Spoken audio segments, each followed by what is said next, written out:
entenderlo, pues lo entendemos, ¿no? Sí, mejor así.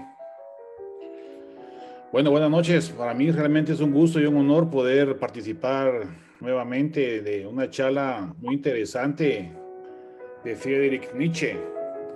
Como dice la licenciada, ¿por qué un doctor anda hablando de filosofía? Bueno, yo me morí 2 veces y hice 2 libros para poder buscar la verdad del alma, de Dios y del mundo.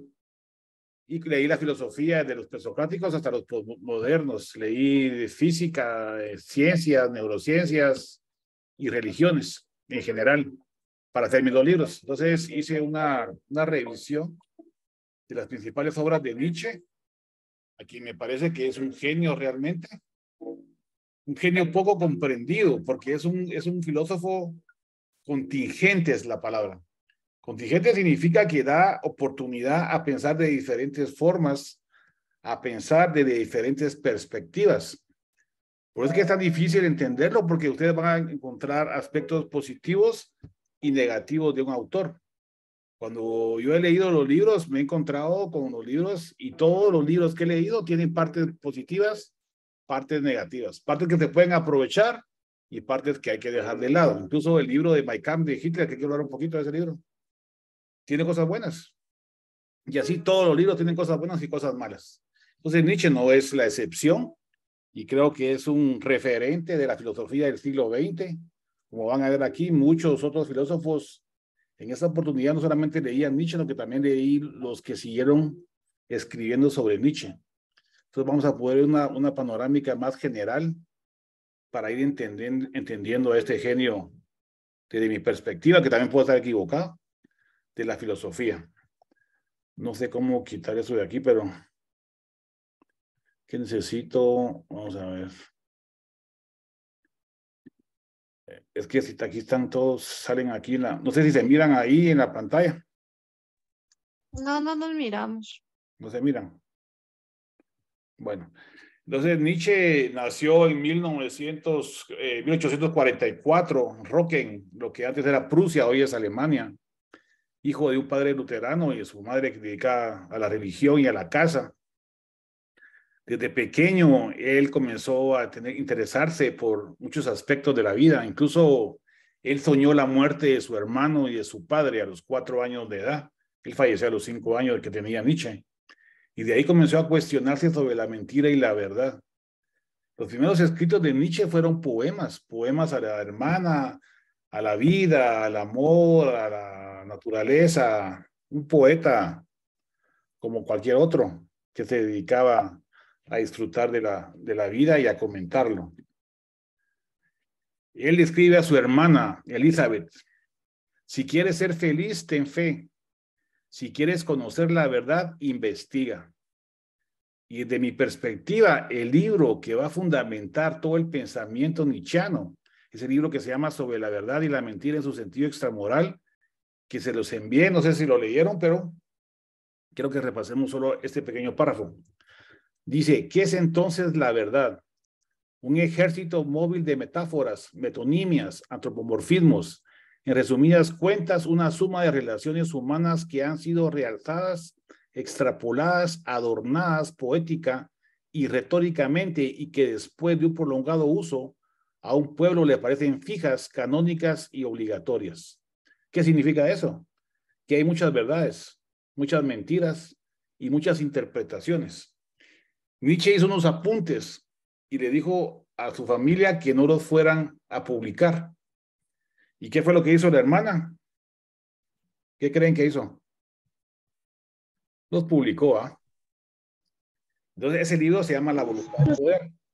Y en el libro La voluntad de poder y en unos escritos post-mortem de Nietzsche, descubrimos este pasaje que dice: contra el positivismo y la corriente filosófica de ese momento, que era materialismo, ¿verdad? O sea, que todo lo que uno mira, eso es lo que es real y verdadero, lo que dice el positivismo.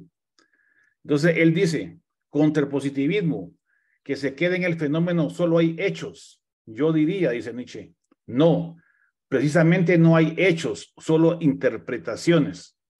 Entonces, para ponerlos en contexto actual, la ciencia dice que la materia es interpretación. La relatividad de Einstein del tiempo y el espacio es interpretación.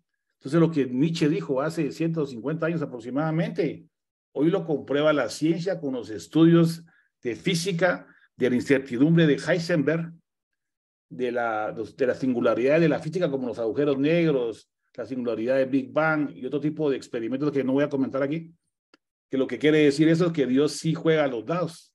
¿Qué significa eso?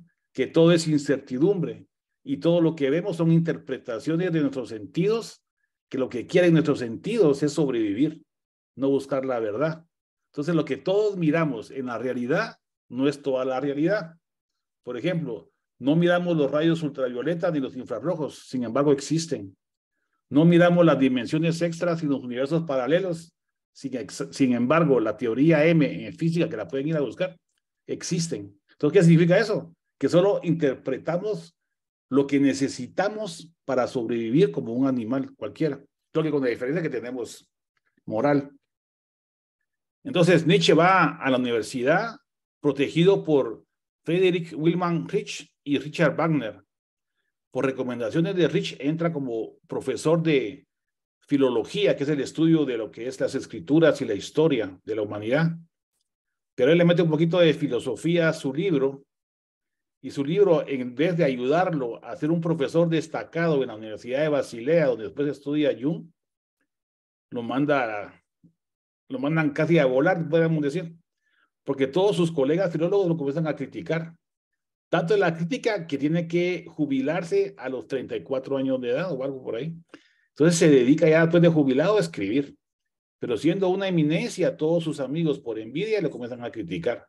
Entonces él dice, bueno, yo creo que parí un centauro, dice él, ¿va? Mitad caballo, mitad animal y mitad humano. Porque hablaba de filosofía y hablaba de filología, respaldando a Wagner, que era su tutor y a quien admiraba mucho. Era un músico perfecto, un músico maravilloso que Nietzsche imitaba y también tocaba el piano Nietzsche, ¿no? Aparte de hacer sus poemas, también tocaba el piano. Y Nietzsche también había estudiado teología, que la cambió por la filosofía. Entonces, en este libro del nacimiento de la tragedia, Nietzsche comienza a sentar las bases de su pensamiento. Habla de los poemas épicos de Homero, las tragedias de Esquilo, las tragedias de Sófocles, donde se habla del Edipo Rey, ya saben en la historia de Edipo Rey, que se casó con su mamá y mató a su papá. Y los dramas de Eurípides. Entonces comienza él a cuestionar sobre qué regímenes tenemos los pensamientos los humanos. Entonces lo que destaca él es que hay dos tipos de corrientes, la apolínea y la dionisíaca. Doctor, una interrupción. Parece que hay un grupo de compañeros que no pueden ingresar. No sé si puede chequear. Vamos a ver ahí. Algunos que pierden las audiencias. Yo les he dicho que siempre tienen que llegar temprano, pero... ¿Ya entraron o no? Vamos a ver.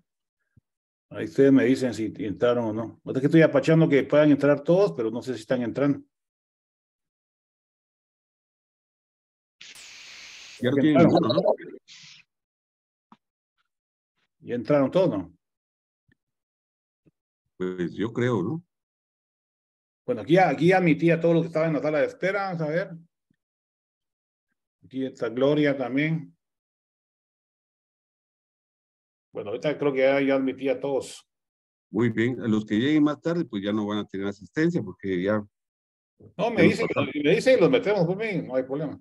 Puedo parar y solo que me avisen porque no miro aquí. Muy bien. Entonces seguimos, doctor. Disculpe la interrupción. Tenga pena.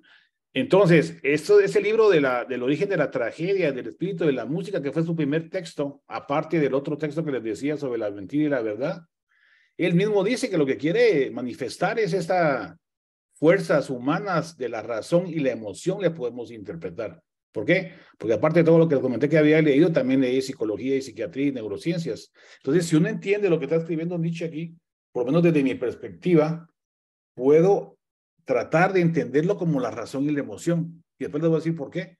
Porque son las dos fuerzas que motivan al hombre a hacer lo que hace. Solo que lo interesante de Nietzsche es que dice que estamos regidos por la emoción, que es lo que dice la neurociencia de hoy. O sea, todo lo que hacemos es emocional en el 98% del tiempo. Y solo usamos la razón el 2 al 5%. Y les voy a adelantar algo. La razón solamente es un abogado, ustedes son abogados, abogado del diablo. ¿Qué significa la razón? Es la que busca los argumentos necesarios para respaldar lo que uno cree que es la verdad. Porque la verdad no existe, ya se los puse ahí en el primer texto. Lo que existe son consensos sociales que se interpretan como verdades. Entonces, por ejemplo, el español es un consenso social y es una verdad. Las religiones, ¿cuántas religiones hay? Son consensos sociales y son verdades. ¿Cuántas políticas hay? ¿Cuántas geografías hay? ¿Cuántos países hay? Entonces, lo que dice Nietzsche en sus textos es eso, que la verdad es un conjunto, un ejército de metonimias y antropomorfismos. Son interpretaciones. Entonces, para adelantarles, la verdad es un consenso social. No es la verdad que todos creemos. Una verdad total y unitaria desde el punto de vista filosófico nietzscheano no existe. A menos que existan, a menos que crean que Dios es la verdad absoluta. Solo esa verdad puede ser, porque otra verdad no va a haber absoluta. Todas las verdades se van modificando y se van cambiando.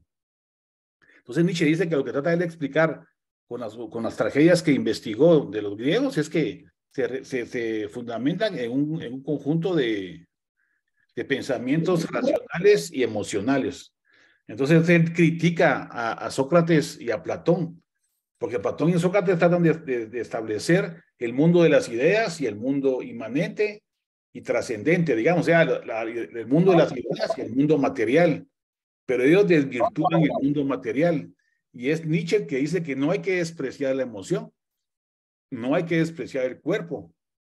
Por eso en Zaratustra él comenta sobre los que desechan el cuerpo y dice que no está correcto.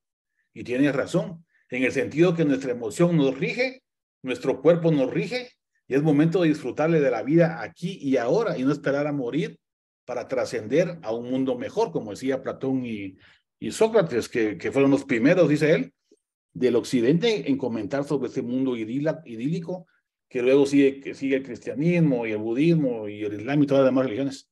Entonces él comienza a criticar este tipo de situación, pero acuérdense, él dice que las perspectivas de la realidad tienen su parte positiva y negativa. Entonces, en algunos momentos va a criticar y en otros momentos va a elevar a otros estratos los pensamientos. Es interesante porque también, como les contaba, había leído a Freud, y Freud dice que nunca leyó a Nietzsche. Y ahora ya hay documentos escritos donde nos damos cuenta de que Freud sí había leído a Nietzsche. ¿Y por qué se lo digo? Porque Nietzsche habla sobre el inconsciente. El inconsciente es el 95%. Y el consciente es el 5% que les había dicho. Y bajo ese régimen podemos interpretar cómo las religiones pueden causar una neurosis, que fue lo que dijo Nietzsche. Y después lo dijo Freud en ese libro que se llama El malestar de la cultura y el tótem y tabú. Entonces, ¿pero por qué? Porque dice Nietzsche que cuando uno se obsesiona, se fanatiza y se dogmatiza en cualquier corriente, él critica la cultura, ahí van a ver, la sociedad, la historia, la geografía, todo, porque todo tiene parte de verdad y todo parte de mentira. Como dice un poeta español que se llama Campoamor, en este mundo traidor nada hay de verdad ni de mentira. Todo depende del cristal con que se mira, dice él. Entonces, en su libro Consideraciones intempestivas de 1873, Nietzsche comienza a ver los aspectos dionisíacos y apolíneos, se lo ponen más fácil, los aspectos emotivos y racionales de la historia, de la vida de Jesús, del arte, como la música de Wagner y de la filosofía nihilista de Schopenhauer. O sea que Schopenhauer era su ídolo y lo quería mucho y siguió la corriente de Schopenhauer. Sin embargo, criticó un aspecto, el nihilismo, que el nihilismo es dejar de lado el cuerpo y dedicarse a sufrir, digamos, como lo dijo Schopenhauer. Pero Nietzsche critica esa parte.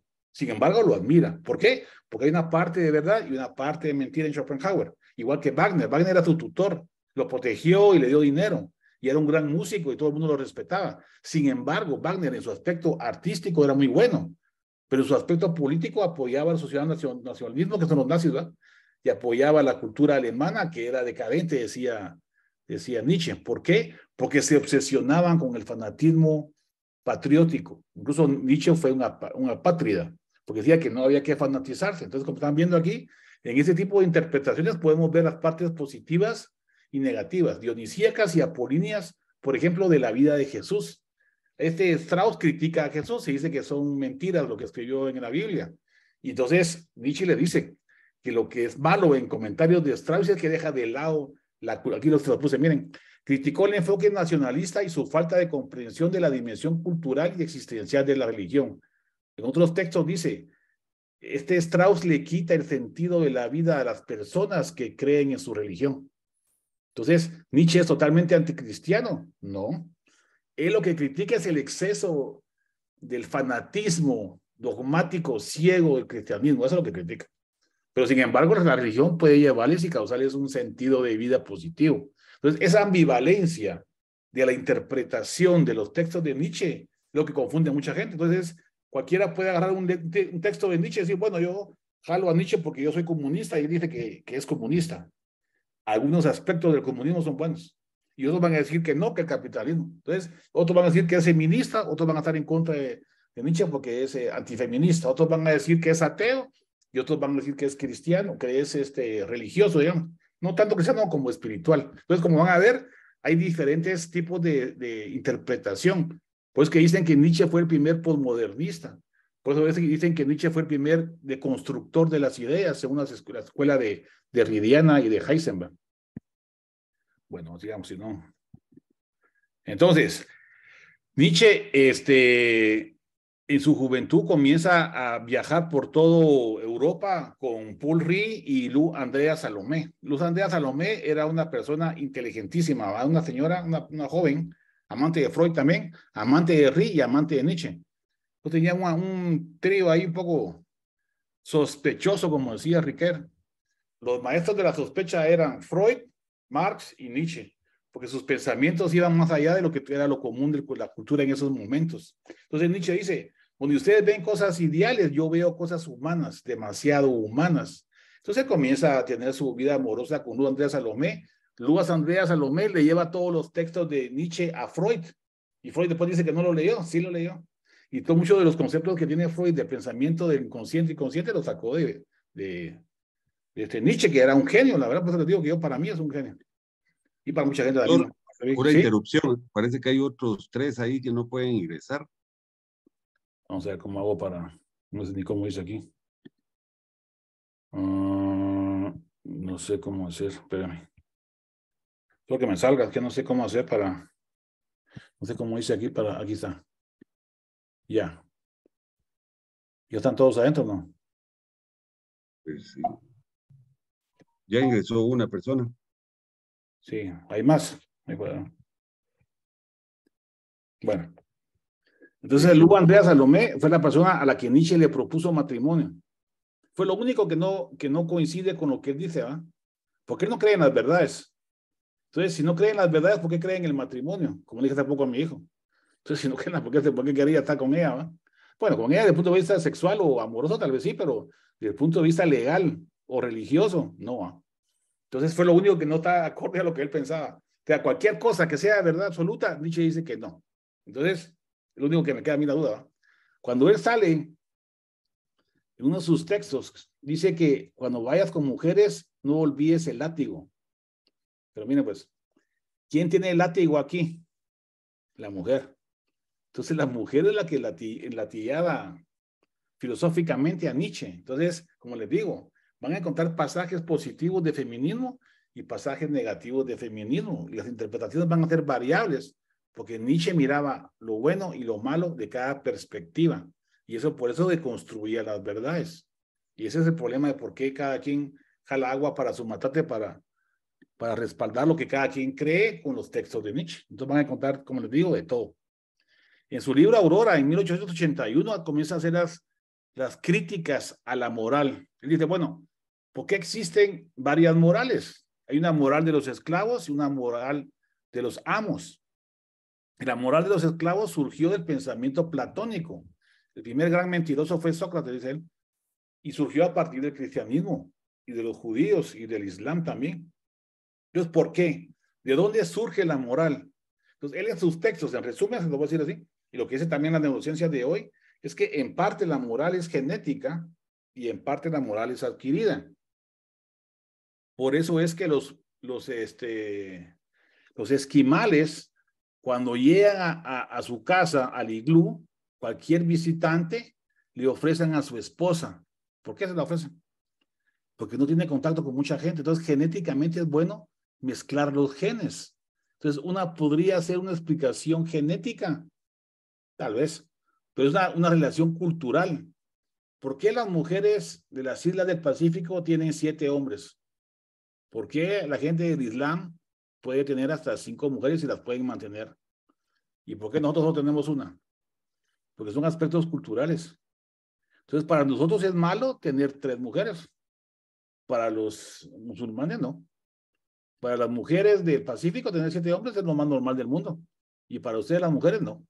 Entonces, depende de la cultura. Entonces, lo bueno y lo malo depende de la cultura. Entonces, lo bueno y lo malo surge del pensamiento humano, lo que dice Nietzsche. ¿Por qué estamos invirtiendo los valores? ¿Por qué ahora los esclavos son los buenos con el cristianismo? Y antes los amos, digamos, en la época griega y romana eran los buenos, pues. Entonces, quiere decir que la ambivalencia de la moral, hoy se lo digo con la ciencia, depende de factores genéticos y epigenéticos. Nietzsche no lo dice así. Nietzsche dice que la moral puede variar y que estamos invirtiendo los valores. Pues no dice que sea malo o bueno. Solo dice que él está viendo en la cultura alemana y occidental, él se refiere a Europa, ¿va? Y él critica a toda Europa por su forma de pensar. Pues que no lo quieren, porque critica todo. La política, la religión, la economía, la ciencia también critica a Darwin. ¿Qué van a ver?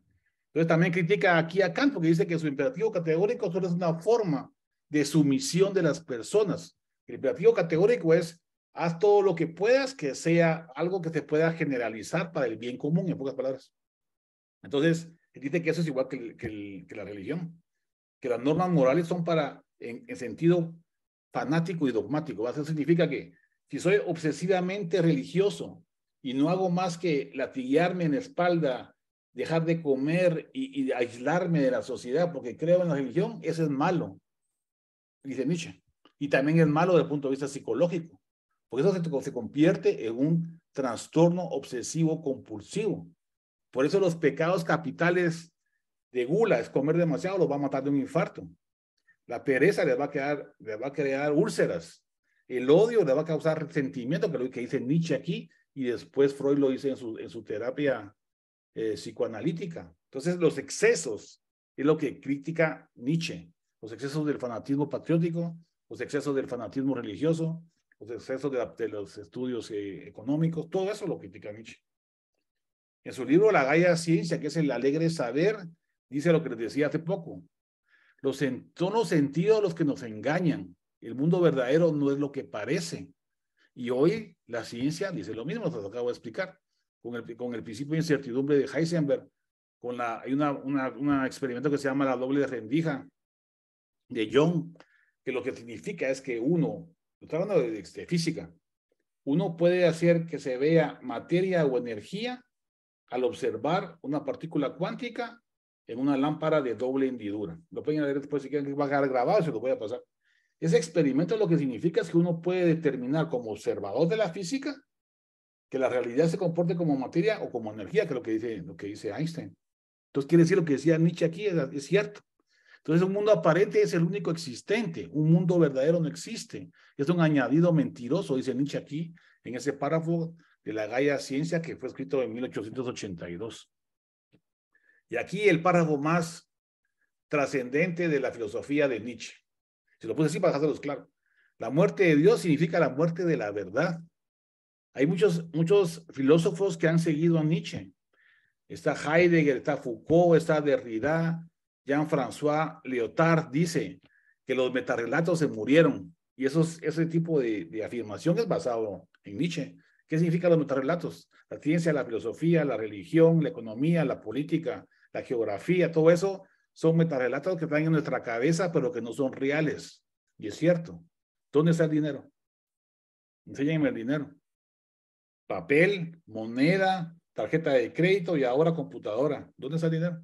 Antes eran conchas, era sal, era azúcar. El dinero significa, y el valor está en nuestras cabezas, no está en el mundo material. Entonces, ese tipo de consenso social es una verdad.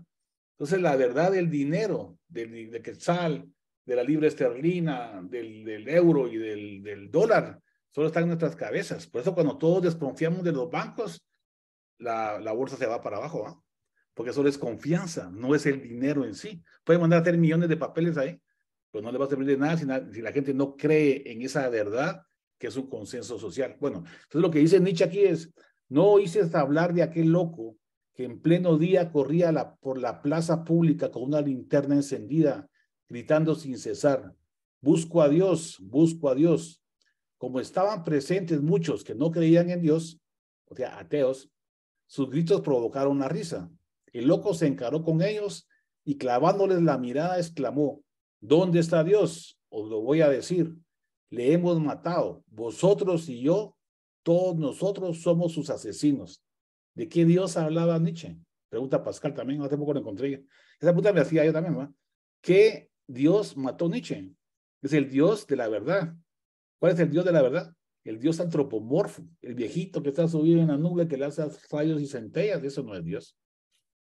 Entonces, si ustedes hablan de un Dios apofático o catafático, que lo pueden encontrar en un libro que se llama Salvo el nombre de Derrida, van a entender un poquito más del concepto hebreo de la palabra Yahvé, que no se puede decir, no se llama Yahvé, no, que es un tetragramatón. Es algo complejo de entender, pero es como, se lo voy a poner más fácil. Como dijo Santo Tomás de Aquino, es la causa no finita de lo finito. Eso dejo para que piensen en la noche. Entonces, hay muchas formas de entender a Dios y muchas interpretaciones y muchas verdades. Entonces, lo que Nietzsche mató fue el Dios antropomorfo que está subido en una nube lanzando rayos y centellas y dirigiendo nuestra vida. Sin embargo, después dice, miren, en la misma Gaia Ciencia, en el parágrafo 377, nosotros los sin patria, es una apátrida.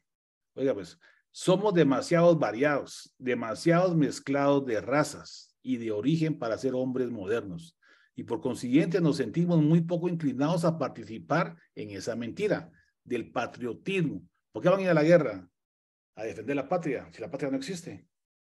¿Por qué van a la guerra? Entonces, nos sentimos muy poco inclinados a participar en esa mentira. Admiración de sí mismas que hoy practican las razas y en ese descaro con que hoy se ostenta en Alemania, a modo de escarapela, el fanatismo germánico. O sea que él no estaba de acuerdo con los nazis, como dicen algunos, ¿no? Ni estaba de acuerdo con el fanatismo patriótico, por él era una apátrida, porque no creía ni siquiera en esa verdad del patriotismo, que solo es una ilusión. Y lo vamos a platicar después si quieren. Doctor, otra interrupción. Hay un alumno que está en la sala de espera ahí. No sé si acabo de darle entrada a alguien, no sé si era ella o él. Parece que es hombre. Bueno, no sé, ahorita le di entrada a alguien, pero no sé si habrá entrado o no. Voy a salirme para ver porque no sé cómo salirme de aquí. Es que no sé cómo revisar eso. Bueno, pues, si no que vuelva a entrar otra vez, porque así me sale aquí y lo puedo volver a anexar para meterlo. Muy bien. Última interrupción, ya no vamos a dejar entrada ninguna. No, si lo metamos, los problemas que tengo que ver, que no sé cómo hacerlo, si no, lo hubiera hecho, a ver. Déjame ver.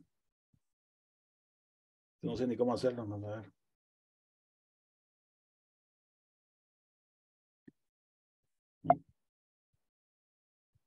No sé ni cómo regresar. Bueno, sí, que nos haga favor de volver a meterse, entonces me sale cuando recién entran, me sale aquí, entonces los puedo volver a meter. Que se salga y que vuelva a entrar otra vez. Bueno. Ya le escribí ahí, vamos a ver si... ¿Pero entró o no entró? Lo dijo. Yo ahorita metí a alguien ahí, pero no sé si era él. Bueno, si no que se vuelva a meter, entonces si no me salgo y lo vuelvo a meter a todos. Sí, yo era. Bueno.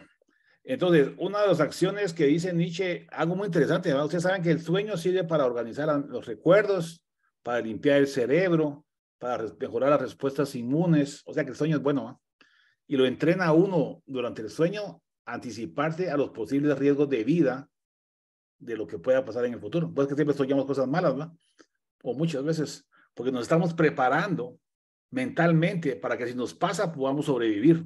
Acuérdense que somos animales que sobreviven. Entonces tenemos que adaptarnos a sobrevivir en el medio ambiente.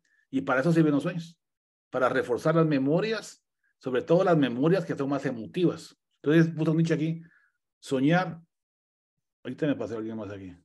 Soñar es, por lo tanto, un procedimiento de aprendizaje que prepara tanto la mente como el cuerpo para la vida de vigilia. Eso lo dijo Zaratustra, lo dijo Nietzsche en su libro Zaratustra. Y eso es lo que dicen las neurociencias de hoy, que se acaba de descubrir hace 20 años.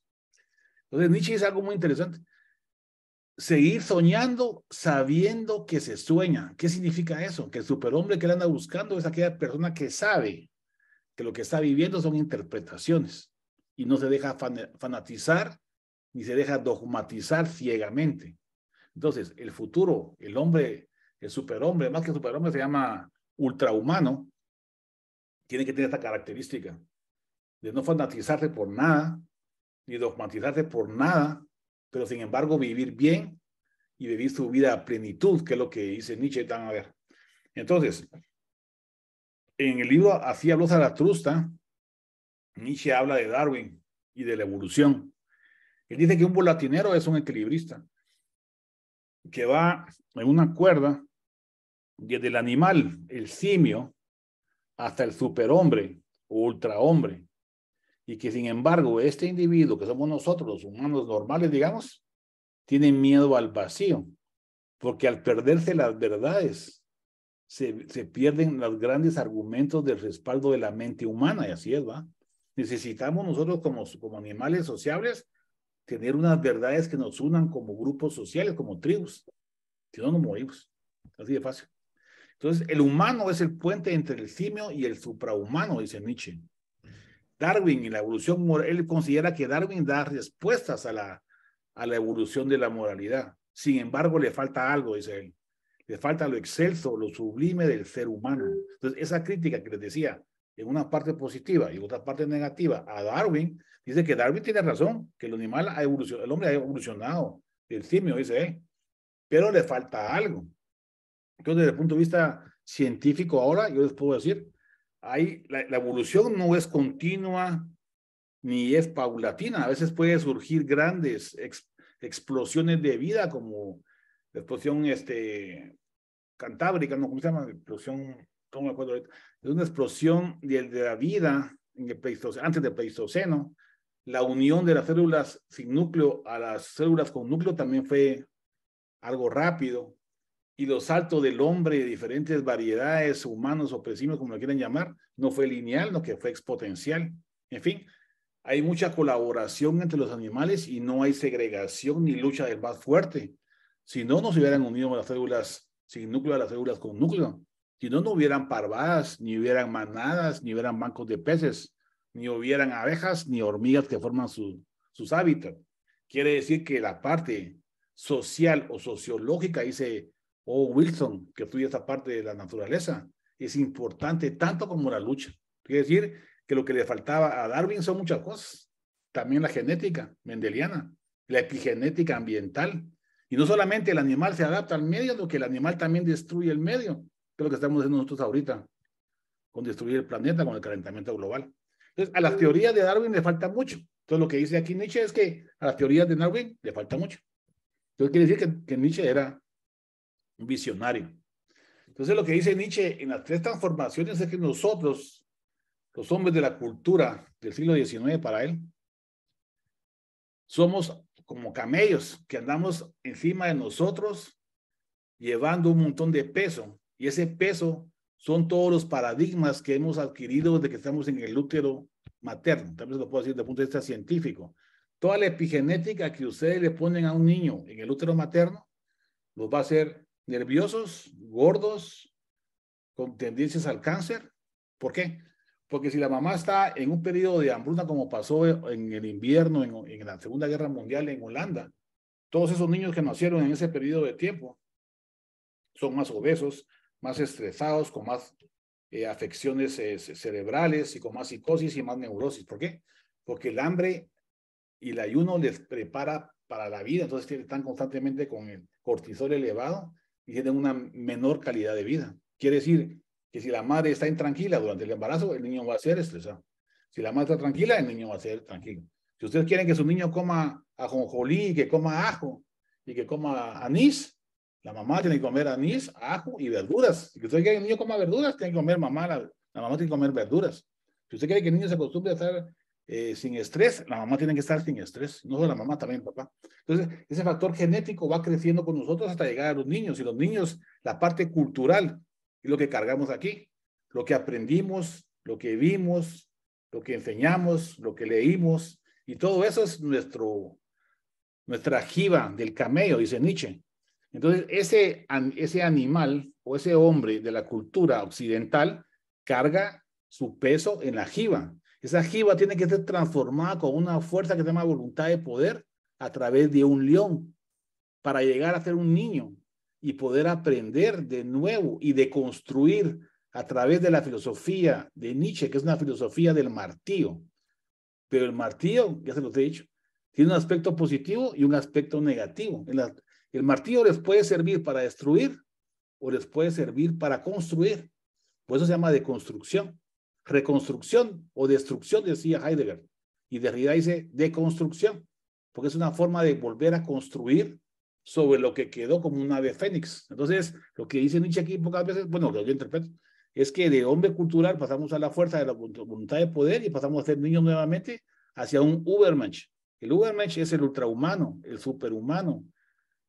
Mucha gente le dice, ¿cómo se llama? Superman. Donde es un Superman como que, no es un Superman como lo entendió Hitler. Hitler entendió que el Superman era alto, de ojos azules, grandote y canche. Eso no es un Superman, ese es, según él, una eugenesia, o sea, una mejora de los genes, que fue lo que trató de hacer. Incluso hay mucha gente que todavía lo piensa, pero no es así, sépanlo. La genética ha demostrado que todas las razas no existen. Lo que existen son mezcla de géneros del África que se adaptan al medio donde está el globo terráqueo. Entonces, la gente que vivimos en el trópico, en la parte central, que en Capricornio y Cáncer somos más morenones. Los que vamos para arriba y para abajo son más blancos, pero es por adaptación al sol y rayos ultravioletas, no por otra cosa. Los igual que los ojos y lo canche. Si ustedes van a Europa y la gente va hacia el norte, el polo norte, se pone más canche. ¿Por qué? Porque es adaptación. Somos animales que nos adaptamos. Entonces no existen las razas. Eso es un mito. Y es lo que decía Nietzsche aquí también. Entonces tenemos que ir entendiendo con un poco más de imaginación lo que Nietzsche dice en el Cielo Zaratustra. También habla sobre el eterno retorno, el amor fati y el amor al destino. Lo que interpreto yo y muchas otras gentes es que el amor fati lo que significa es que uno debería de vivir la vida como que la fuera a repetir eternamente en un círculo vicioso infinito. Y así va a gozar su vida. Si yo lo que voy a hacer hoy, lo voy a hacer porque me gusta y porque estoy convencido que lo puedo volver a repetir 1.000.000 de veces más cada vez que me reencarne, lo voy a hacer. Y lo que no lo haga es porque no lo debería hacer. Y de esa forma voy a vivir mejor. Entonces, el eterno retorno está basado en la voluntad de poder que dice Nietzsche. Nietzsche incluso hizo una obra junto con su novia, Luz Salomé, que se llama Un himno a la vida. Aquí también que se lo traje para que lo vean. Y unos párrafos dice, te amo vida enigmática, como se ama a un amigo, ya me des alegría o dolor, ya me des dicha o sufrimiento. O sea que todo lo que a ustedes les pasa en la vida debe de servirles para ser mejores. Lo que no me mata me hace más fuerte, dice Nietzsche en sus textos. Y eso fue una hierofanía de Nietzsche cuando andaba caminando por los lagos y montañas de Suiza, en Cis María se llama. Y dice que lo abordó bueno, es una forma metafórica de decirlo, ¿eh? Lo abordó un demonio y le dio la idea del eterno retorno y la voluntad de poder. Y esta fue Luz Salomé, que fue su amante, dicen algunos. Y entonces la pregunta es, ¿qué es el superhombre? Van a encontrar miles de textos y miles de interpretaciones, pero aquí se va a poner yo la parte positiva que yo interpreto. Es el superhombre, el suprahombre, el ultrahumano, el suprahumano, el sobrehumano. Es el que acepta la voluntad de poder para cambiar su propia vida y vivir mejor, aceptando un eterno retorno a la hora que le toque reencarnar. Bueno, él no cree en reencarnación, pero eso lo pongo así para que me entiendan. Como si estuvieran reencarnándose constantemente y puedan cambiar su vida para vivir cada momento mejor y mejor. Sabe que la vida es en parte dolor y en parte placer, pero no reniega de ello. Por eso Nietzsche dice, todo lo que no te mata te hace más fuerte. Con respecto a Darwin, ya les dije, él piensa que Darwin tiene razón en que la ciencia es buena, en parte, y la ciencia es mala, en parte. ¿Y qué es lo que dice la ciencia hoy por hoy? O la filosofía y la ciencia que se llama epistemología, eso, que la ciencia se puede utilizar para bien o para mal. La ciencia se puede utilizar para destruir una bomba nuclear Hiroshima y Nagasaki, o también pueden inventarse un virus si ustedes quieren y creen en eso, o lo se puede inventar para hacer un chat GPT que pueda matar a la humanidad, O sea que todo depende del hombre, no es ni la religión, ni la política, ni la economía lo que es bueno o malo. Es el hombre, como dice Nietzsche, el que crea lo malo. El hombre tiene y abandera la religión para matar o para vivir, para ayudar o para olvidar. Entonces es el hombre, el individuo, el ser humano, no solo el hombre, también la mujer o el humano, como quieran verlo, el que pone, el que agarra el estandarte de la religión, la política, lo que quieran para destruir unas torres gemelas, por ejemplo, o para ayudar a unos huérfanos o a unas viudas. Entonces es el hombre, no es ni la religión, ni la filosofía, ni la ciencia. Y la ciencia, como dice Darwin, también, como dice Nietzsche, también puede ser utilizada para mal, y ahora lo estamos comprobando, ¿no? Entonces, en esta parte del más allá del bien y el mal, escrito en 1886, comenta: los judíos, un pueblo nacido para la esclavitud, como dice Tácito y todo el mundo antiguo, el pueblo elegido entre los pueblos, como dicen y creen ellos mismos. Los judíos han llevado a efecto aquel prodigio de inversión de los valores, lo que decía antes, gracias al cual la vida en la tierra ha adquirido para unos cuantos milenios un nuevo y peligroso atractivo.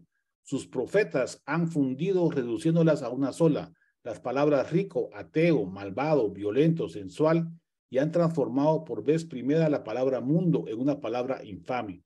En esa inversión de los valores, de la que forma parte el emplear la palabra pobre como sinónimo de santo y amigo, ahí es donde cambia la inversión de los valores, ¿no? Del amo y al esclavo, reside la importancia del pueblo judío. Con él comienza la rebelión de los esclavos en la moral. Entonces, la moral ya no es buena para los buenos, ni para los amos, no que solo para los esclavos. Entonces se llaman los despreciadores del cuerpo. Y entonces, ¿qué significan los modales ascéticos? Ahora bien, el hecho que el ideal ascético haya significado tantas cosas para el hombre se expresa la realidad fundamental de la voluntad humana, un horror vacui, un horror al vacío, un miedo a no aferrarse a algo verdadero, por ejemplo. Esa voluntad necesita una meta y prefiere querer la nada a no querer. ¿Se me entiende? ¿Se me ha entendido? De ninguna manera, Señor. Comencemos pues desde el principio. Entonces voy a explicar otra vez lo mismo. Entonces el hombre también es un animal. Y es un animal moral que crea el bien y el mal. Ya te lo dije yo con las diferentes culturas, los esquimales, la gente del Pacífico y los árabes. Pero que a mí le faltan pocos meses para entrar. La gente dice que está loco, pero no está loco. Eso se llama crisis de ausencia. Y él escribe este párrafo, miren, se lo voy a leer textualmente para que miren cómo escribía. Era un genio, ¿eh? Era poeta, escritor, músico, literato, estudioso, de todo. Yo contradigo como jamás se ha contradicho, y soy, a pesar de ello, la antítesis de un espíritu que dice no. Yo soy un alegre mensajero, como no ha habido ningún otro. Conozco tareas tan elevadas que hasta ahora faltaba el concepto para poder comprenderlas. Solo a partir de mí existen de nuevo esperanzas. A pesar de todo esto, yo soy también necesariamente el hombre de la fatalidad. Pues cuando la verdad entable lucha con la mentira, de milenios tendremos conmociones, un espasmo de terremotos, un desplazamiento de montañas y valles como nunca se había soñado. El concepto de política queda entonces totalmente absorbido en una guerra de los espíritus. Todas las formaciones de poder de la vieja sociedad saltan por los aires. Todas ellas se basan en la mentira. Habrán guerras como jamás las ha habido en la tierra. Y solo a partir de mí existe la tierra, en la tierra la gran política. Muchos científicos de ahora comentan que lo que tuvo Nietzsche se llama frontalización. Esa frontalización de una enfermedad autoinmune genética de los vasos pequeños del cerebro vuelven a las personas agresivas y megalómanas y narcisistas. Entonces, como pueden ver, después de haber escrito buenas cosas, digamos, comienza Nietzsche a ser un poquito más megalómano. Y por eso creen que lo que tuvo no fue sífilis, lo que todo el mundo es, lo que tuvo otra enfermedad. En el Ecce Homo, otro libro que escribió unos pocos meses antes de volverse loco, como dicen algunos, es una obra autobiográfica y filosófica en la que Nietzsche examina su obra y su vida, su pensamiento de manera provocativa y desafiante. Critica la cultura occidental, en especial los alemanes, incluida la ciencia, como les decía antes.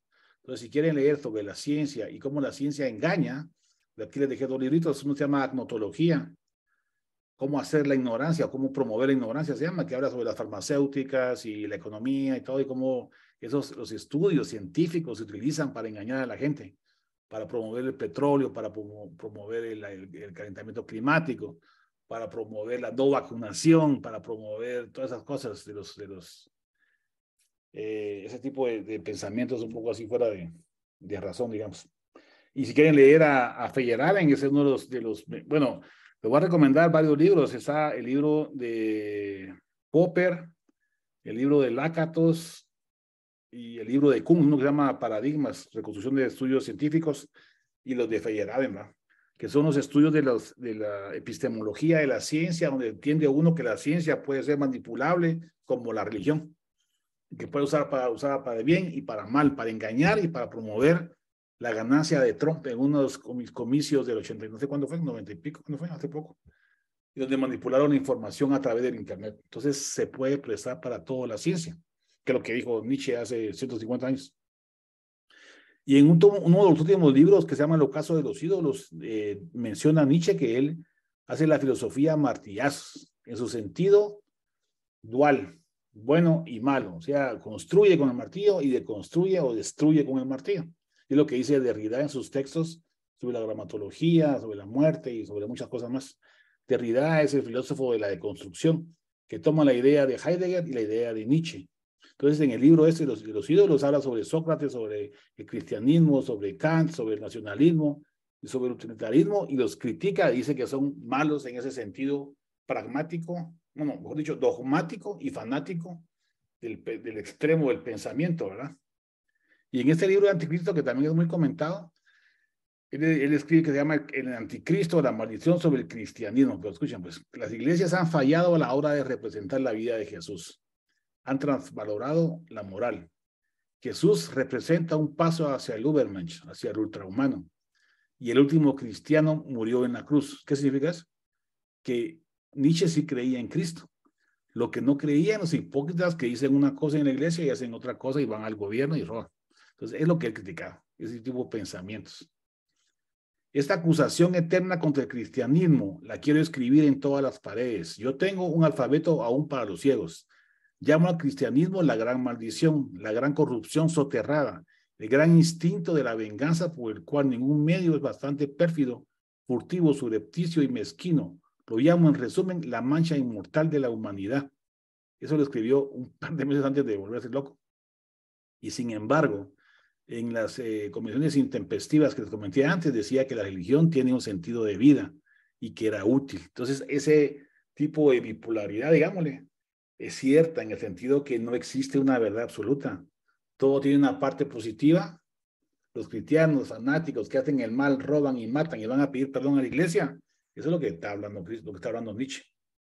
Y al final comienza a afirmar como Dionisios, que es el hombre de la emoción en el 98% de los casos, y como el crucificado, porque él se identifica con Cristo y lo escribe en sus últimos textos.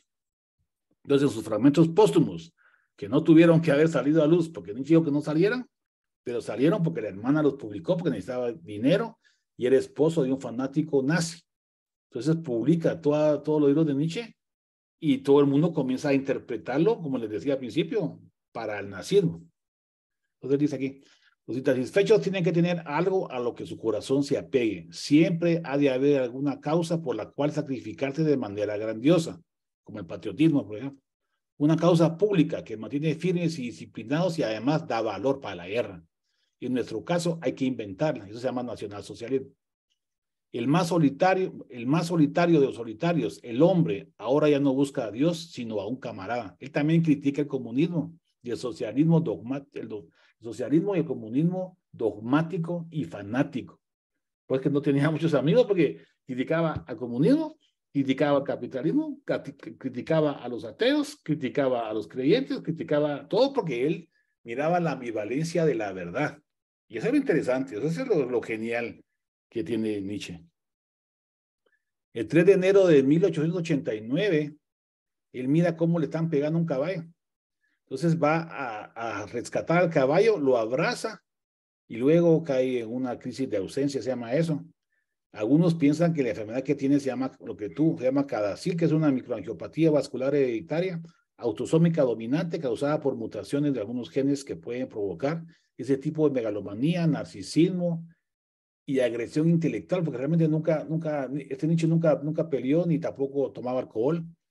era una persona sana porque siempre padecía de enfermedad, tenía diarrea, tenía dolor de cabeza, tenía muchos problemas, estuvo enfrentado a la muerte muchas veces y eso posiblemente también lo puso a pensar tantas cosas, ¿verdad?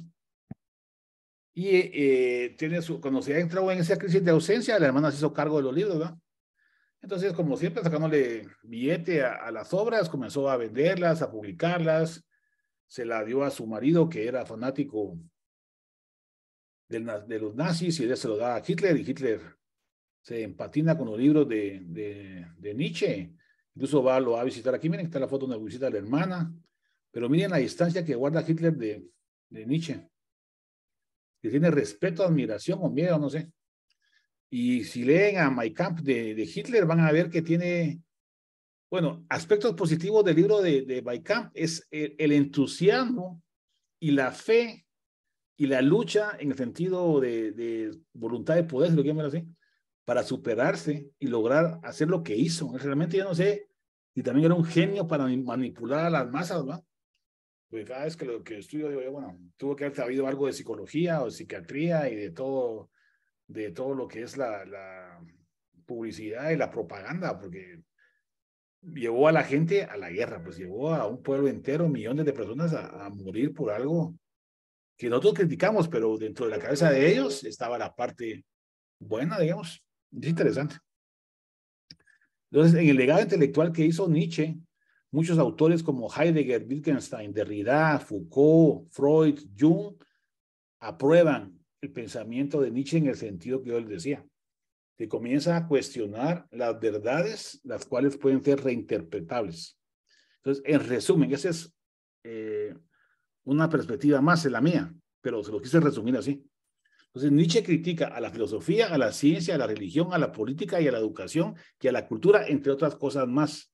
Por ejemplo, en la filosofía critica a Platón, Sócrates, Kant y Schopenhauer. En ciencia critica a Darwin, a la historia como ciencia y a la filología como ciencia. Critica a la religión, pues no solo a los cristianos, también a los judíos y a los budistas. Critica a la política, a los nacionalistas, a los demócratas y al comunismo. Critica a la educación y a las escuelas como en la forma en que enseñan, que solo enseñan historia, y esa historia solo es una parte de la verdad. Como dicen Jean-François Lyotard, la historia está escrita porque ganaron la guerra, no por los perdedores. Entonces, ¿dónde está la historia de los perdedores? ¿La hemos leído en la escuela? ¿O solo pajas nos han dado? Entonces, hay que aprender a deconstruir la educación. Entonces, ustedes, como estudiantes de la universidad, pueden ser los futuros superhombres de Nietzsche. ¿Por qué? Porque el superhombre de Nietzsche tiene que entender que está en la posmodernidad, que es esta época. Tiene que ser un reinterpretador de las verdades, un deconstructor de los paradigmas. Un contingente significa que pueden ser de otra manera la interpretación de las verdades. No hay que ser dogmático ni fanático y soñar sabiendo que se sueña, como él mismo lo dijo. En pocas palabras, lo que yo creo que se debería hacer es aprender a vivir sabiendo que todo es interpretación. Entonces, así que es lo que tienen que tomar de verdadero, lo que les haga felices, en mejor estado de bienestar propio y ajeno a su comunidad y al planeta entero. Entonces, esto es lo que debemos de buscar, sacar de provecho de Nietzsche. Cómo crear un superhombre. No es superhombre, es suprahumano. Ese es el nombre que yo creo que es el más acorde.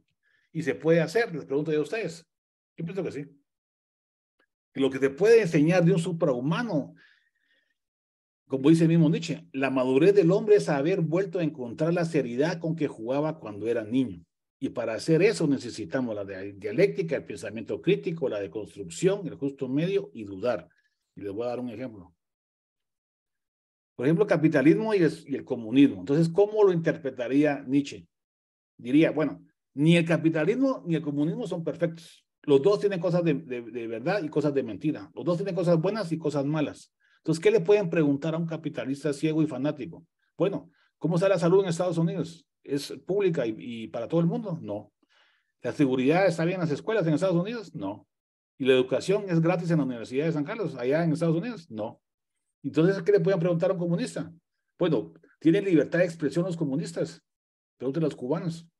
¿Tiene propiedad privada y libre deambulación? No. ¿Tienen un libre comercio y pueden supeditarse a una libertad de opinión? No. Entonces, los dos tienen cosas buenas, los dos tienen cosas malas. Si ustedes leen los textos que yo sí los leí, lo de Adam Smith y el Capital de Marx, en papel son bonitos, son interesantes. Pues es una utopía que nunca se va a llegar a dar. ¿Por qué? Porque somos humanos, como les dije al principio. El ser humano es el que manipula la información del capitalismo y la información del comunismo para sacar provecho. No miren en Guatemala como está ahorita con los políticos. Cada quien saca raja como puede y cada quien va a robar como pueda. No están pensando en el bien común. Entonces el problema no es la teoría. El problema es el ser humano que se vuelve ambicioso y trata de sobrepasar, no todos, ¿va? Habrá excepciones, que trata de sobrepasarse sobre los demás. Todo tiene parte de verdad y parte de mentira. Entonces, lo que yo les sugiero a ustedes que se deben de ser de constructores es buscar la verdad en el otro y la mentira en su verdad. Entonces, el mejor papel es el que tiene el que está en el debate. Porque lo que yo haría ahora en un debate es, bueno, usted depende del capitalismo y usted defiende el comunismo, está bueno, o socialismo. Ahora inviertan los pensamientos. Usted va a investigar qué tiene de bueno el socialismo y el comunismo y usted va a investigar qué tiene de bueno el capitalismo. Es como esta imagen de aquí. ¿Qué hay aquí? ¿Un 9 o un 6? Este va a haber un 6 y este va a haber un 9. ¿Y quién tiene la verdad? Los dos tienen parte de verdad. Igual es lo que piensa Nietzsche y todo el pensamiento nietzscheano. Así que ya solo me queda agradecerles. Van Tiosh, gracias en Quechí. Y ahora yo les pregunto a ustedes, ¿ustedes qué creen? ¿Qué interpretación le pueden dar a Nietzsche? Pueden ir a leer miles de interpretaciones y miles de verdades, pero ustedes tienen que agarrar la suya, y la suya es la que les dé el mejor bienestar. Así que muchas Doctor, gracias. vamos a iniciar la serie de preguntas. Hay una pregunta ahí de un compañero Douglas, no sé si la quiere hacer a viva voz. Se refiere al problema este que se da después de la muerte de Nietzsche, que su hermana pues se queda con los libros y empiezan a utilizarlo esto en el nazismo, ¿no? ¿A eso se refiere Douglas? Efectivamente, licenciado, que todo fue tergiversado por la hermana y utilizado en el régimen nazi, que en ese entonces utilizó los libros como un método de dominación. A mi punto de vista fue incorrecto porque hasta donde yo he leído, Nietzsche no era partidario de la política. Exactamente, yo también pienso igual. Ustedes van a leer algunos autores como Feynman, es un argentino filósofo, que dice que no, él dice que Nietzsche era fanático nazi, pero ya se los expliqué aquí, o sea, desde mi perspectiva, él no era fanático de nada, ni dogmático de nada. Él criticaba la ambivalencia de la verdad y consecuentemente no era ni socialdemócrata, ni nazi, ni nada de eso, estaba en contra de eso, porque él consideraba que la voluntad de poder era el eterno retorno de la vida. O sea, él estaba a favor de la vida y de la libertad y de la verdad. ¿Por qué era el filósofo de la verdad? Porque él concluyó que después de tantas búsquedas de la verdad en la filosofía, las verdades eran múltiples. Es una forma de decir que Nietzsche era un filósofo de la verdad. Sí, ¿por qué? Porque dijo que no había verdad absoluta. Así de fácil. O que había muchas... Hay un compañero ahí que levantó la mano, Andrés Velasco. Sí, exacto. Recalcando sobre lo que se explicó de Nietzsche, específicamente, Nietzsche no habla de que seamos superiores a los demás, sino que seamos superiores a uno mismo en un futuro. Esa es la filosofía de Nietzsche en cierto punto de vista de él hacia la sociedad. Gracias. ¿Cuál es la pregunta, Andrés? Es un punto de vista. Muy bien. Usted habló de verdades absolutas. Doctor, ¿cree usted en las verdades absolutas? Bueno, miren, pues, si yo digo, no existe la verdad absoluta, esa es una verdad absoluta. Pero como la lógica y el mundo tampoco es lógico, la única verdad absoluta práctica que yo puedo imaginarme es que yo crea que el sinónimo de verdad absoluta es Dios, porque Dios es una palabra que significa muchas cosas.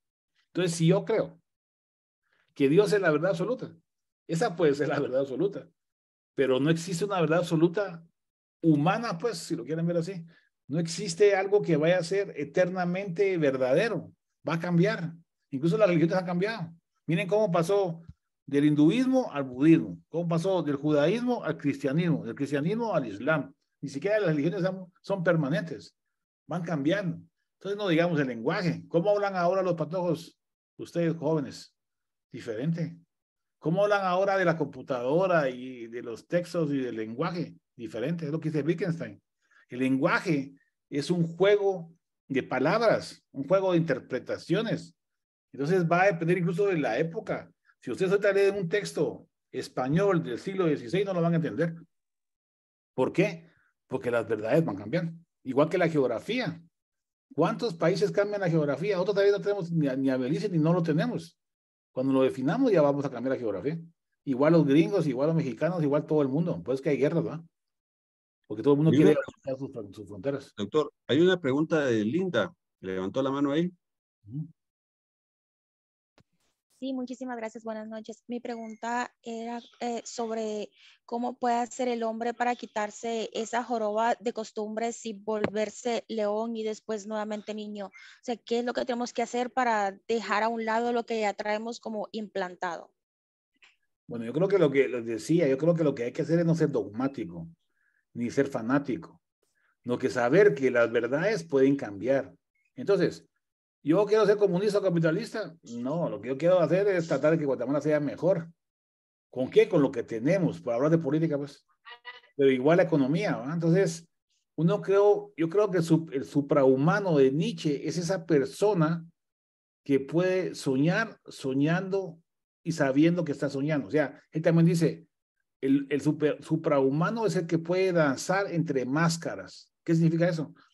Que ni las personas son honestas con lo que son.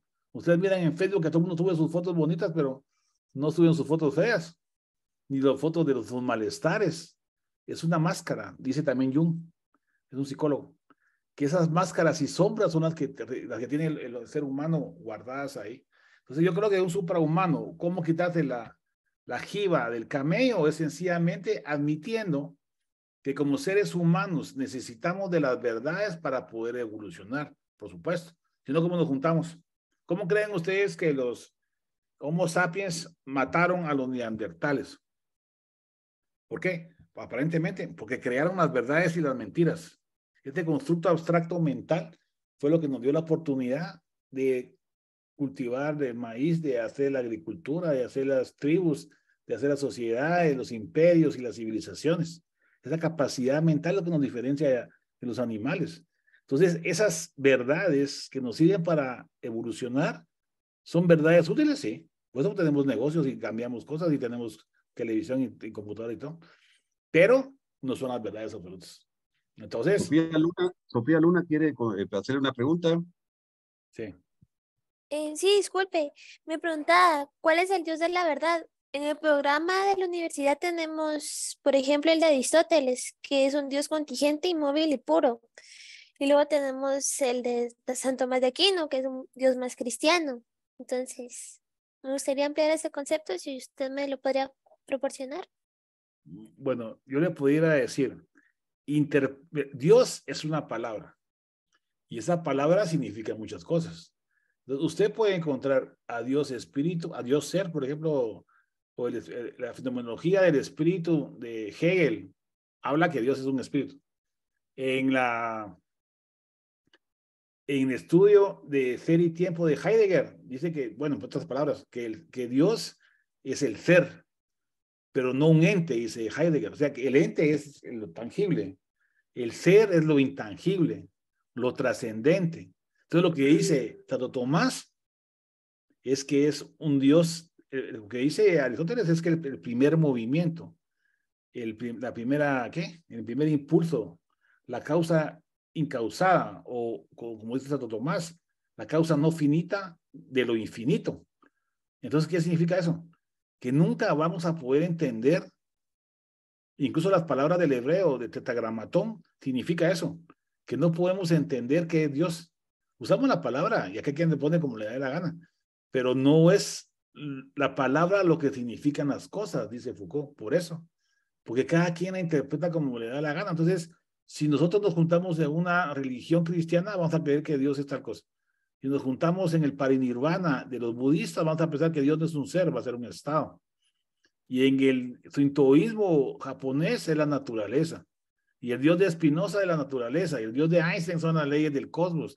Y el Dios de Hawkins, que en el primer libro, que se llama La historia del tiempo, dice que son las leyes del cosmos. Y en el segundo dice que no se necesita a un Dios creador. Y yo estoy de acuerdo con él. ¿Por qué? Porque si Dios creó, no creó solamente este universo. Yo les dije, entre la teoría me la pueden ir a buscar, son infinitos universos en infinitas dimensiones. Entonces, si Dios creó ese universo, también creó todos los demás universos que son infinitos. Entonces, ¿eso infinito qué significa? Solo para que te quede ahí, para que piensen hoy en la noche. Eso significa que cualquier cosa que ustedes se puedan imaginar puede suceder en esa infinitud de universos paralelos, en esa infinitud de dimensiones extras. ¿Qué significa eso? Que sí hay un universo con un Dios, que sí hay un universo con Doctor, un Dios. Mario Uri quiere hacerle una pregunta. Buenas noches, doctor. Mi pregunta es, por ejemplo, si ninguna verdad es absoluta, entonces ninguna mentira es completamente falsa. Pero entonces, ¿cómo sé que lo que yo quiero es realmente lo que yo quiero si todos somos una construcción social? Entonces, si básicamente todos nos construimos a base de conceptos, de costumbres y de tradiciones, ¿cómo sé que realmente lo que yo quiero nace de mí y no nace de mi entorno? Es una pregunta buenísima.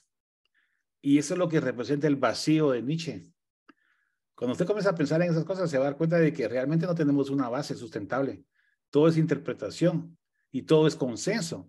Entonces, una pregunta que puede venir de esta pregunta que usted me hizo es, ¿cómo sé que es verdad y cómo sé que es mentira? Y eso va a depender de la intención, no de la verdad ni la mentira. Porque si yo soy un ignorante y le digo a usted una mentira, yo soy ignorante, no estoy mintiendo, sencillamente no sé. Pero si yo sé la verdad y le miento con la intención de mentirle, eso es una mentira. ¿Ya? Entonces la intencionalidad de la mentira es lo que la hace mentira. La ignorancia no es mentira. Entonces es el juego de las palabras y los conceptos lo que se está preguntando. ¿Cómo sé yo que en realidad así debe de ser? No importa que sea así o que no sea así. Lo que tenemos que hacer es tratar la manera de vivir mejor, de vivir felices, en estado de bienestar, sea verdad o sea mentira, muera engañada o no. Entonces ustedes me preguntan a mí, ¿entonces es bueno estar religioso? Sí, es bueno. ¿Por qué? Porque psicológicamente, inmunológicamente y físicamente y cerebralmente una espiritualidad les va a dar momento de bienestar. Y ustedes lo que quieren es un bienestar. Sean budistas, sean ateos, sean dominicos, sean lo que quieran. No tienen que creer en algo. Si no, van a vivir en un vacío. Mercedes Díaz quiere preguntarle algo ahí, doctor. Muy bien. Ay. Buenas noches. Buenas noches. Me emocioné tanto que hasta se me cayó la cámara. Doctor, doctor, qué gusto poder estar en este momento, porque pues la verdad había tenido a Nietzsche muy alejado, porque pues sí, ignorantemente le llama a uno ateo, pero leyendo el documento me gustó mucho hasta la forma como está escrito. Y yo llego a una conclusión personal, tanto a la pregunta como la planteó Marjorie y como usted responde. Yo creo de esta manera. Conclusión personal al documento de Nietzsche es que el hombre se miente a sí mismo por actos repetitivos, tanto reales a su percepción física como a sus pensamientos, llegando a creer lo que su propia conciencia le dicta y llegando a tomar como una verdad real y duradera fuera de la verdad paralela que los otros personajes o las otras personas representan en sus mundos, aunque vivan en un mundo real, que habitan completamente igual, pero que perciben muy diferente. Exactamente. Muy bien. Wilber Orellana quería preguntar algo. Sí, así es. Muy buenas noches. Mi pregunta es, doctor, o sea que para Nietzsche buscar la verdad, dice que ambas partes se deben estar de acuerdo, pero con lo que estoy escuchando, o sea que buscar la verdad no existe. Yo buscaba la verdad. Yo hice mis libros buscando la verdad del alma. O sea, como yo me morí y me vi de arriba y todo lo que ustedes pueden imaginar, yo estaba buscando la verdad. ¿Qué es la verdad del alma? Decía yo. Lo que yo estudié como médico y que no existe nada, o la verdad de la religión, que uno puede vivir después de estar muerto. Entonces, ¿quién tiene la verdad? Entonces, ante esa duda yo comencé a leer. Y fue como me comencé a dar cuenta que todos buscaban, bueno, mucha gente busca la verdad Pero hoy por hoy les digo, bueno, de tanto buscar y buscar, nosotros nos dimos cuenta de que hay muchas verdades. Si ustedes buscan las interpretaciones del concepto de alma, hay un libro de Maimónides, es un filósofo judío, y dice algo así, el nefesh, el ra, y otros términos ahí hebreos, significan alma dependiendo del contexto en que lo estamos leyendo.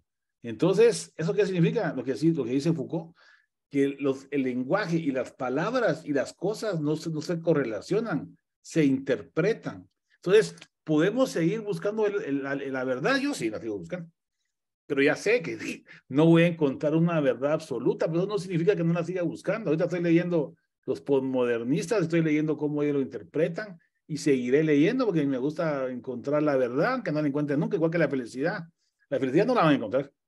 Lo que van a encontrar son momentos de bienestar. Entonces, lo que usted tiene que buscar son sus momentos de bienestar. Y esos momentos de bienestar a lo largo del tránsito del tiempo les va a llevar a alcanzar la felicidad, aunque nunca la alcancen. Entonces, la verdad es igual.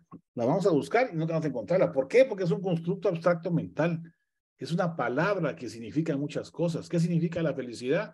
Muchas cosas. ¿Qué significa la verdad? Muchas cosas. Entonces, ante esa certeza que tengo yo hoy por hoy, no me importan las verdades de los demás, en el sentido que yo necesito vivir bien y mi familia y el planeta. Y si yo puedo hacer algo para que todos estemos mejor, que bueno, pues, aunque sea mentira, pues, ¿me entienden? Aunque yo no crea en una religión 100%, la agarro y la sigo, porque culturalmente nací en un hogar católico, me educaron en un lugar católico, estudié la primaria y la secundaria en católico, entré a la universidad que son ateos, lo que sea, no me importa oír las procesiones, porque me siento bien y me gusta. Entonces, no necesito creer todo, o sea, tomo lo que me va a servir. Y así soy, o trato por lo menos de ser feliz, pues, si lo quieren ver así, o por lo menos estar en mejor estado de bienestar. Sería la palabra. Doctor, una preguntita. Entonces, en su criterio, ¿Nietzsche es ateo o no? No, Nietzsche no es nada, o sea, en el sentido de que él no es dogmático, él no es ni ateo ni creyente, no es ni comunista ni nacionalsocialista, no es ni feminista ni antifeminista. Es un suprahumano, digamos, porque él fue el primero, digamos, porque él no se va a tirar a nada, él no les va a decir a ustedes, miren, yo creo en tal cosa, no se los va a decir nunca. ¿Por qué? Porque no existe la verdad absoluta, o sea, solo hay interpretación, o sea, yo interpreto que estoy contento con la moneda nacional, mañana os va a estar enojado. Hasta las verdades varían de acuerdo a las condiciones del pensamiento humano. Usted puede estar hoy de buenas y mañana de malas. Entonces, yo como creo e interpreto, como he leído bastantes libros de Nietzsche, ¿va? Por eso lo estoy diciendo. Porque a lo largo de los libros de Nietzsche uno puede ver que sus conceptos son los mismos, solo que él los habla de diferentes formas. Y lo único fue que al final, ante esta frontalización, se llama en medicina, se volvió un poquito más megalómano y narcisista, nada más. Pero por mí está diciendo en parábolas, en metáforas, en aforismos, sobre todo Zaratustra, lo mismo. Por eso les mandé ese artículo y qué bueno que lo leyeron. Porque ese para mí es el fundamental y la base de todo lo que escribió después, la interpretación de la verdad. Por eso es que todas las verdades son interpretables. Por eso se los mandé. Yo creo que el primer libro o el primer texto que tiene que leer uno es ese. Incluso si se dieron cuenta no termina. Lo deja abierto. Lo deja abierto a la interpretación. Y por eso es que es tan difícil, ¿va? Porque cada quien entiende lo que tiene. Entonces, yo cuando estaba en la primaria me dijeron, no leas el libro de Nietzsche, el Zaratustra. Y lo leí. ¿Por qué me dijeron que no lo leyera? Porque no lo iba a entender. Entonces, lo leí cuando tenía, no sé, 15 años. Y no lo entendí. Pero hoy, después de haber leído muchos libros de filosofía, muchos libros de neurociencias, muchos libros de religiones, ya tengo una jiba del camello más grande que no me estorba, me sirve para entender la realidad. Así lo veo yo. Entonces, hasta la jiba puede ser buena o mala. Depende de su interpretación, lo que dice Nietzsche. Si usted la quiere ver mala, pues será mala. Si quiere ver buena, pues será buena. Doctor Santizo, Hansel quiere hacerle una pregunta. Ajá. Ya vamos terminando las preguntas. Sí, buenas noches. Gracias. Según lo que entiendo al comentario que dio ahorita, es de que Nietzsche comprendía la teología, mas no la seguía. El dogmatismo no lo seguía. El dogmatismo. él iba, o sea, el dogmático significa aquel que cree ciegamente, ¿va? O sea, por ejemplo, él no era cristiano, tu papá era evangélico, ¿va? Y él criticaba los evangélicos, porque es de Lutero. Esos luteranos son los de Lutero, los que salieron de la Iglesia Católica. Esos evangélicos no creían en esa religión, porque él miraba que eran muy hipócritas. Como les decía, tal vez van a misa, o bueno, ellos van a su actividad religiosa, pero andaban ahí abusando de las mujeres y robando y saber qué cosas más. Y eso es lo que no le gustaba a Nietzsche. Por eso decía que eran unos hipócritas. Pues que decía que no era una moral, doble moral, decía él, una transvalorización de los valores. Porque él no miraba que la gente coincidiera con lo que hacía, con lo que decía y con su religión. No, que ellos hacían otras cosas en la calle, igual que ahora, pues, y seguir haciendo así, porque somos humanos. Entonces se dejaban guiar más por la emoción, por lo dionisíaco, dice él, que por la razón, que es lo que decía Platón, ¿va? Que todos debemos de ser racionales y tenemos que hacer cultos y tenemos que hacer, pero eso es mentira, ¿va? Nosotros no actuamos por la razón, ya se lo dije, la razón solamente es un intérprete, es una forma de buscar un sustento a lo que creemos que es verdad. Pues que la gente defiende el comunismo y defiende el capitalismo, defiende las vacunas y los antivacunas, defiende, qué sé, los republicanos y los demócratas, y ellos creen que tienen la verdad, y lo defienden y van a la guerra por eso, pero es mentira, eso no tiene por qué llevar a la guerra. Y si ustedes miran la gente que va a la guerra, se defienden porque van con sus compañeros y defienden a sus compañeros, no defienden a la patria, ni en nada, ni mucho menos a los demócratas. Se defienden entre ellos porque tienen que sobrevivir o se mueren.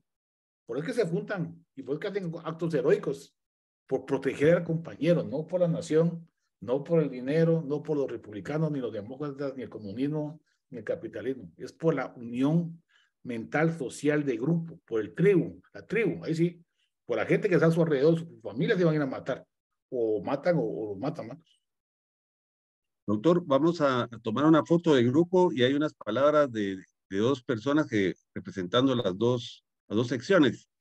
La persona que leyó su currículum es de la sección C. Ahora tenemos a Sofía de la sección E, que va a dar unas palabras de despedida. Y por favor, los coordinadores tomen fotos para poderlas colocar en el chat de actividades de la clase. Entonces, Sofía, queda en el uso de la palabra. Buenas noches, doctor. En primer lugar, le quería agradecer en nombre de todos los presentes. Siento que la presentación fue bastante enriquecedora para todos nosotros y nos alimenta mucho de nuestro programa. Fue bastante completo y nos expande la complejidad del pensamiento de Nietzsche, que no es para nada sencilla. Siento que fue muy interesante todo lo que dio. Me quedo con la duda de lo de que fue inspiración para Hitler y lo de la verdad absoluta como Dios. Muy bien, ahora Karen quiere decir unas palabras por parte de la sección E. Sección A. A sección A, que diga. Buenas noches, doctor y licenciados. Creo que son dos los que están presentes, ¿verdad? La licenciada Juanita también. Entonces, para mí es pues un gusto haber estado en esta reunión. Yo creo que pues siempre nos llevamos algo, ¿verdad? Algo nuevo que aprender. Y la verdad es que muy interesante la charla. Y pues agradecemos también el tiempo tomado, pues porque no todos tenemos el tiempo de más, ¿verdad? Pero muy aprovechado en este tiempo, en estas 2 horas y media casi. Entonces agradezco el tiempo tomado y a los compañeros que están presentes, porque también de esto se basa mucho lo que es el tema de la tarea, ¿verdad? Entonces, gracias, licenciado, por organizar también la conferencia, ¿verdad? Y una vez más, en nombre de todas de las 3 secciones, pues agradecemos el haber estado presentes, ¿verdad? Muchas gracias. Muy bien, doctor. Entonces, no sé si tiene algunas palabras para son alumnos de primer año, del primer semestre de la carrera de la Facultad de Ciencias Jurídicas y Sociales. Están dando sus primeros tiritos, como quien dice, en busca de ser abogados y notarios. Entonces, pues están todos con la mente así abierta para poder tener esos conocimientos que usted esta noche nos ha brindado en forma tan brillante. Le agradecemos mucho su tiempo porque sabemos que usted le está dedicando expresamente a la medicina, pero ha dedicado tiempo para hacer esas maravillosas diapositivas y material que ha presentado, ¿no? Entonces, no sé si quiere darle algunas palabras a los futuros profesionales, alentarlos en su futuro, en sus metas. Pues muchas gracias ante todo por haber participado de esta presentación, que realmente lo que intenta es motivarlos a que busquen y que lean sus propias verdades, que sigan adelante. Los felicito por estar estudiando y que se gradúen, hagan el esfuerzo. Realmente vale la pena cuando uno ya se gradúa y sale al mundo profesional. Así que no desmayen. Todos los sacrificios son buenos para terminar sus estudios y ojalá que pronto nos inviten a su graduación. Muchas gracias por su atención. Muy bien, entonces vamos a despedirnos y le agradecemos mucho su visita acá a estas aulas universitarias. Douglas creo que levantó la mano ahí, quería decir algunas palabras antes de que nos retiremos. Efectivamente, doctor, excelente presentación. Y en idioma original del querido Nietzsche, Danke für alles. En alemán significa gracias por todo. Muchas gracias. Muy bien, algunos alumnos de acá están preparando su video. Aquí hay una actividad que se llama videoensayo. Entonces, todos tienen un filósofo diferente. Entonces, Douglas pues está investigando a Nietzsche y hay otro alumno, no sé si puede levantar la mano por allá, está también investigando y han leído un par de libros ahí para poder preparar su video. Entonces, esta conferencia pues les ha servido mucho para poder presentar su video y esperamos